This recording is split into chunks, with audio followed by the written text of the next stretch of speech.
Welcome back. Chapter 6. Catherine Green was sitting in a coffee shop in the Kaufman Memorial Union when she saw one of her students going through the line. He'd gone to India with her on a summer research trip with 6 other students. He was older than the others, more her age, she thought. She'd been tempted at the time to give him a mild hit to see what happened. He was nice looking, square shouldered, square jawed, neatly trimmed hair, crisp shirt, carefully ironed chinos. He was quiet, soft-spoken, often with a touch of humor. One of her better students, even though she sensed an underlying skepticism about cultural science. When he finished the line, he looked around for a seat. He saw Green and she pointed at the chair opposite her. He smiled and came over and sat down. "Professor Green, how's the paper going?" she asked. "Well enough, I guess. I've only taken the beginning course in stats. I need to do more, maybe go back and hit the algebra again. I'm struggling with the math." "No matter what you wind up doing, stats is critical," she agreed. "You can look at something that seems so right and a good analyst of the statistics will tell you there's nothing there." "Yeah, I've noticed that," he said, "in the media. Nobody should be allowed in the professional media without at least a year of statistics," she said, sipping her coffee. "The bullshit you see on TV and in the newspapers is beyond stupid. The phony research. Maybe they know better, but go with the clickbait?" They talked for a few minutes, mostly about the man's research and statistics. Then he asked, "Anything new on Barth Quill front?" Asking about the murder. "More cops coming around?" They always say. So y'all remember that name, okay? Green hunched her shoulders and leaned into the table. "No, they don't seem to be getting anywhere, the police. They're spinning their wheels. It's awful." "It is bad," the man said. "People have said the department, after the hassle at Quill's lecture." Green nodded, now grim. "I know, it's ridiculous. I've been reading about movies and violent crimes ever since Quill got killed. Murder never involved something like that. Quill was killed by somebody who hated him for personal reasons, or by a crazy man. An academic feud isn't enough." She took a few more sips of coffee, then said, "Remember the reading I assigned on the cause of the Civil War? Did you get that?" "Yeah, I read it," he said. He then used his favorite word, interesting. The authors make the point that there were serious economic stresses between the different sections of the country, but the spark that set it off was slavery. Without the emotional trigger of slavery, there would have been no war, she said. "This murder is analogous." Starting off already. "It takes a specific dynamic emotional spark to murder, even with crazy people. The anger between members of our department and his was on an entirely different level. Suppose we have somebody in the department who's a little crazy, who has some kind of hidden emotional situation." "Like what?" Green demanded. "Okay, this is hypothetical. Say they have an emotional attachment to you. They see you attacked. They see you called names that carry an emotional load. Like twat?" "Exactly. They decide to attack the attacker." "That's nonsense," she said. "There's nobody that attached to me, I promise you. Not enough to kill. I would feel it. We have at least 2 PhD candidates who are close to getting their degrees. If something happened..." "Oh, come on," she said. "It could be a setback, but a reason for murder? Nah." "I disagree with you," the man said, "except that I know the 2 people and they didn't kill anybody." "Have you talked to them?" "Chatting, bull sessions." He smiled. "As soon as I told them my alibi, they told me theirs. Theirs were better." Now, why are they talking about alibis? Alibis? Exactly. If you were planning to kill Quill, you'd figure out an alibi, a good one, unless you were an idiot. If you weren't planning to kill him and it was a random act and the police didn't catch you in the first few hours and you didn't leave behind specific kinds of incriminating evidence, then you won't need an alibi because they'll never identify you and won't be asking for one. That's a good point. In fact, you could probably tell the police that you didn't know where you were that night. Who remembers where they were on a Friday night 2 weeks ago? You could say you were at home, in bed, reading a book. How do they break that? You don't think they'll get the guy? I have my doubts. I even have my doubts about it being a guy. Ooh. She looked at him for a moment, then lowered her voice.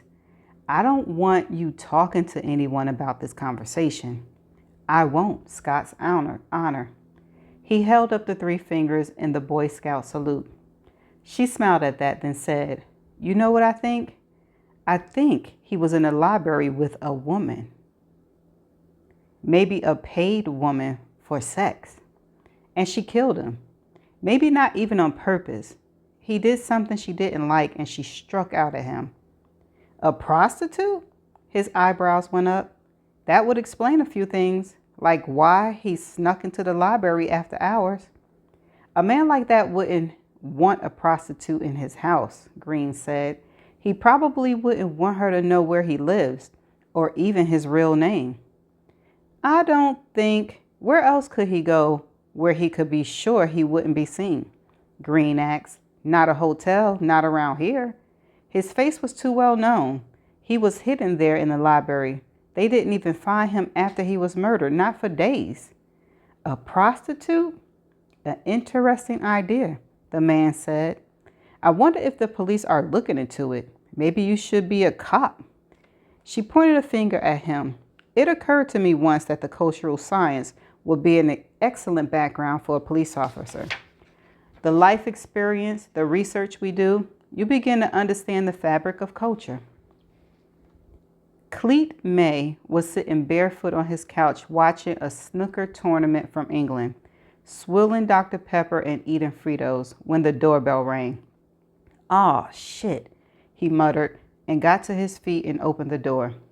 The guy there said, "Hey man, you busy?" "Watching a snooker tournament. If I only understood it, it'd probably be interesting. What's up?" "I was walking by and wondering if you heard anything new about the quill thing." "Come on in." The guy stepped inside. Who is this guy? Why they not saying his name? And May led him to the couch facing the TV. They sat down and May said, "Everybody's still talking. The detective chick, Train, is flying around like a rabid bat. I don't think she's getting anywhere. Want some Fritos?" "Yeah, thanks." The guy took a half handful and crunched them. "Anybody got any new ideas?" "Not that I've heard. I did hear that Train told somebody that Quill hadn't been in a fight. Looked like he was jumped by surprise." "Huh?"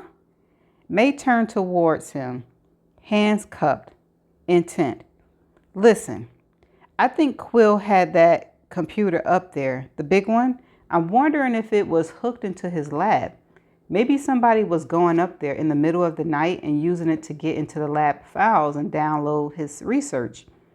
That medical research can be worth a bundle. Or it could be the Russians or Chinese. Quill figures it out. See, maybe, just maybe, there are logs and he sees the library computer coming online and knows it's his, but he wasn't doing it. He sneaks into the library to see who's doing it, but the guy gets the jump on him somehow and kills him and then has to take the computer to hide what was going on. International spies? Russian or Chinese?" "I know it sounds wild," May said. "We know the Russians and Chinese do that stuff though, still tech, and they sure as shit wouldn't want to be caught at it again." "You talked to the cops about this?" That's an interesting question from a person we don't know who it is he's talking to. "No, but I will if anybody asks me. Like I said, it sounds wild at first, but when you think it over..." Okay, is May gonna make it in this book? Cleet May? Carol Ann Sabota was walking back to her table at Studs and Herbs Bar after a visit to the restroom. It nearly bounced off a guy with a beer in his hand. The guy said, "Oops," caught her arm, got her right again, and she smiled at him. And he said, "Hey, aren't you one of the people who worked with Dr. Quill?" "I did. Yeah, I don't remember you." "Ah, I was sorta on the other side. I was with Dr. Green at fight night. I didn't get involved. I thought the whole thing was crazy, but I saw you there." The guy was good looking and friendly, and Saba was flattered that he remembered her. She was between relationships, way between relationships, so she let herself talk. What could it hurt? "Yeah, I was there." "Who was that crazy guy with the chair?" They spent 10 minutes leaning on the bar, and the man, who said his name was Terry, okay, we got a name to one guy, said he read about the murder and wondered what was going on with Quill and his secret Carol in the library. "Nobody knows," Sabota said. "My girlfriend thinks he was looking at child porn or going out looking for hookups, but I don't think so. That computer was like a workstation. You can look at porn or find hookups on your iPhone." Maybe he was doing secret research. Maybe he needed a good computer for that. And maybe he was in the library because he was away from everything and liked a quiet space to think. He had all kinds of quiet places to think. I tell you, it's a mystery. We talk about it every day at the lab and we can't figure it out. "What happens with the lab? You out of a job?" "Nobody knows what's going to happen yet," Soba said. "Our lab manager is looking around to see if he can merge us with somebody doing the same kind of research, but we're pretty far out there." "Okay, how about this?" Terry said. "Your guy was spying on other labs, doing the same kind of research, trying to get a leg up." She thought about that, then said, "Wouldn't you have to be a hacker to do that? Barth wasn't a computer person. I mean, he could use our software, but that's like using a toaster. You don't have to be a programmer, and he wasn't one." Well, it's a mystery. So what are you up to? You come here often?" "Not too often." Like that. Like that? What she mean? Like that. Megan Quill was standing outside of Super American store on Grand Avenue, where she tapped a Wells Fargo ATM and used a few bucks to buy Nestle drumsticks for herself and her friends Jerry and Brett. On a hot day, the cones had a propensity to drip on your clothing if you weren't careful, so they stood in a tight huddle, bent toward one another, licking the cones, dripping on the sidewalk and mumbling a few words like "okay" and "not bad" and "watch that drip, Brett." Megan was dressed in fashionable black, something like a sexy tennis dress, and it worked for her. Jerry was dressed in an unfashionable black, a sloppy black t-shirt to cover up his overstuffed body, sloppy black cargo shorts, sloppy black cross trainers with short black socks. Brett, the nonconformist, was wearing a plain white t-shirt and red running shorts and flip-flops. He was bobbing up and down to some music that only he could hear and that ran through his brain like the soundtrack of his life. They all saw the guy coming. Blue golf shirt, tan slacks, blue sneaks. He was older than they were, late 20s or early 30s, Quill thought, trimmed and square-jawed in a way that you didn't see that much. He had blue eyes and a nice smile. He slowed as he came up and then asked, "Are you Megan Quill, Professor Quill's daughter?" Quill stopped licking her cone, staring hard at him. "Yes, who are you?" "I'm a grad student over at the U." "Geez, I was sorry to hear about what happened." Quill said, "Yeah." She licked a couple of times self-consciously now, with this good-looking guy watching her. "It was pretty awful." "Any signs that they're going to catch whoever did this?" "The cops don't have a fucking clue," Jerry said. He laughed. "They ought to make them all wear clown shoes so we'll know what we're dealing with. Bunch of fucking morons." Harsh, man, Brett said. They'll catch him. Train smart. Not a chance, Quill said. She asked the man in the slacks, do you work in medicine or something? Did you know my father? No, I was sort of on the other side of the big feud, he said. I'm an anthropology, and I know Dr. Green. Or at least I see her around the building. She can be a little, out there at times. A lot of people over at the U wonder if somebody in cultural science had something to do with it, the murder. But she doesn't seem worried. I see her laughing with her friends at lunch. Are you at the U or here? St. Thomas was across the street. I'm here. I kind of wish I was at the U, but my mom thought there'd be better discipline here and that I needed that. The man said, At least you weren't right there when it happened. I mean, if you gone to the library with him? Megan faked a shudder. Yeah, never thought of that. Lick. Actually, that might have been interesting. See a real guy killed? Jerry said. I've seen about 1 million people killed in this goddamn game, but never. He was poking at the surface of his cell phone, and Brett said, Jerry's a game freak. He can't even stop to eat a freaking ice cream cone. Some people think that shooter games desensitize game freaks and make it easier for them to kill real people. That's something interesting. Quill said, What do you think, Jer? You kill my daddy? Jerry's fingers poking never slowed. You know what I think? He wasn't interested enough to kill. If I was going to kill somebody, it'd be somebody with a big payoff. Change the fate of the nation. Then you have to change the fate of your underwear. They'd be all brown instead of those white whiteys, Quill said. Fuck you. Jerry did something with his thumb, then looked up from the phone. Can I look at your pussy when we get back? Did they really have to? She glanced at the good-looking man with maybe a little blush high on her cheeks and said, Ignore him. He tries to shock older people. He usually fails. Right, like seriously? You know what? Brett asked. I don't think anybody in the feud had anything to do with it. I think there were people already in the library for something that didn't have anything to do with Professor Quill.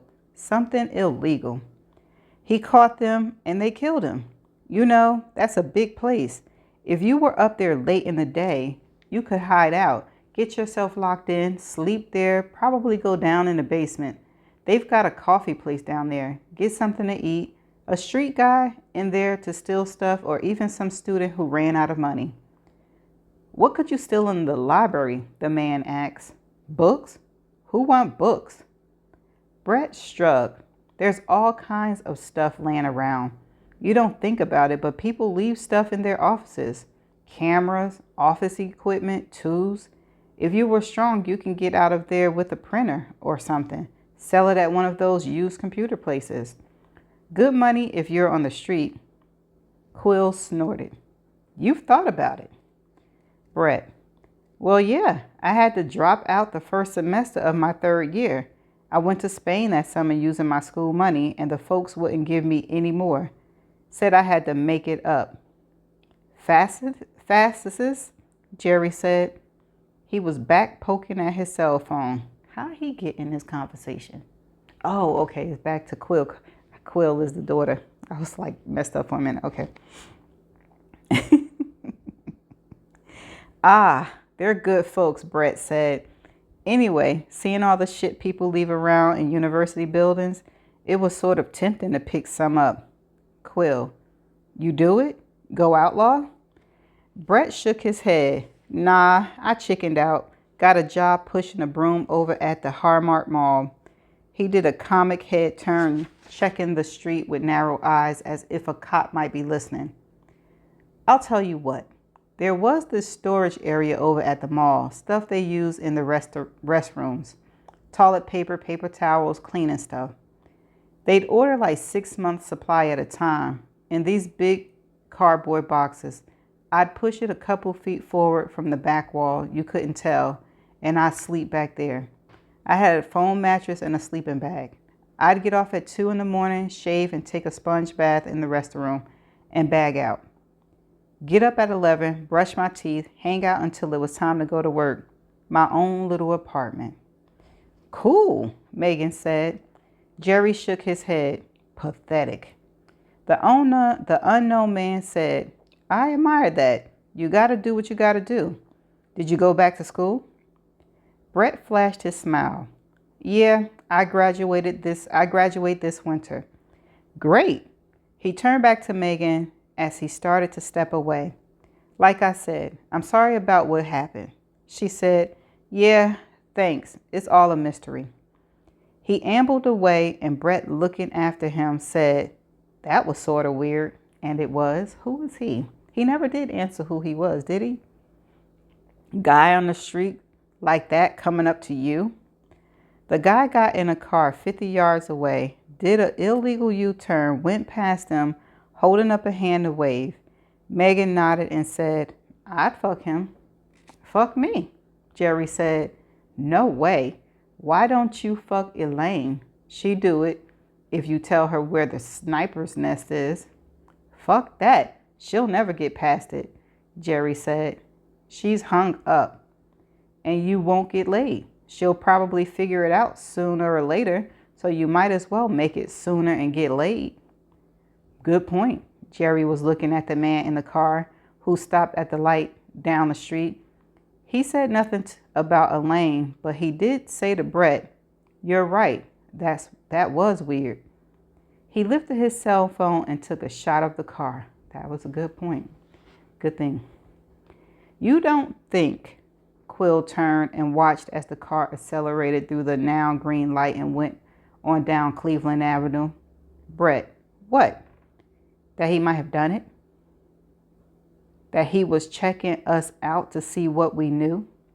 Most killers do. Oh, fuck no, Brett said. Did he seem like a killer to you? He didn't to me. You can never tell, Quill said. The killer could be anybody. That night, at dark, the man was waiting outside Nancy Quill's condo when the Jaguar pulled into a visitor parking slot. He knew the Jag and the man who got out of it, and Quill as well, who waited for the driver to walk around and open the passenger door. He did, and they went up. The man looked at his watch. It was 8:20. Her date had picked her up at 6 o'clock. They'd gone to a restaurant in downtown Minneapolis, and now they were back. The man said, come on, Neller, give me something. But at 8:25, the visitor walked out of the condo door, climbed in the Jag, and drove away. The man shook his head, turned on the radio, and headed for home. The man lived in an older area of St. Paul called Frogtown. The access to his rented house lay down a narrow, unpaved alley. He turned in, followed his lights to the garage, which wasn't rented with the house. The owner used it to store lumber for his woodworking hobby and parked beside it. He got out of the car, looked up at the stars as he walked past the garage, and because he was looking up instead of down, he caught the rush coming in from the side. He never actually saw much, but felt that rush and put up his right arm and caught the club on his forearm, which broke, and he went down screaming. The attacker was all over him, a stout man in a black coat and a ski mask. Nothing of his face visible. The club came down again, a flash of yellow wood, maybe a 2x2, and the man put up his broken arm and caught another blow, which broke another bone, and he rolled, shrieking with pain, and the attacker was still there swinging again, and the man put up his other arm, caught the blow, and his left arm broke, and the attacker cursed, and the man couldn't make out the words, but it definitely sounded like a curse. And he rolled twice more, bellowing. The attacker tried to hit the man's head and managed to scrape the side of his skull and ripped his ear. And then somebody else was shouting, and the attacker swung once more, catching the man on the left side of his rib cage, cracking ribs, and then the attacker ran away. Another man stood over him and said, oh man, are you okay? Are you? I'm calling the cops. I'm calling an ambulance. Lay still. And the man heard the second man shouting into his cell phone, and a little while later, a cop came. The man registering the flashing lights, which seemed to add to the pain in his arm and rib cage, and the fire in his scalp. Then an ambulance was there, and they picked him up and took him away. The cool pillow felt good behind his head. That's the end of chapter 6.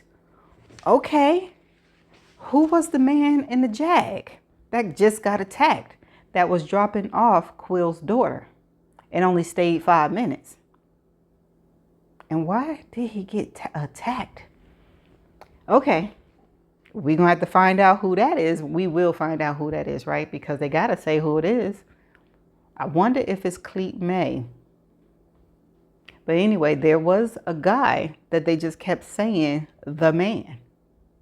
And he is asking questions about the murder. And if you watch a lot of, crime shows, you know that the person who did it can always be include themselves in the investigation and start asking questions.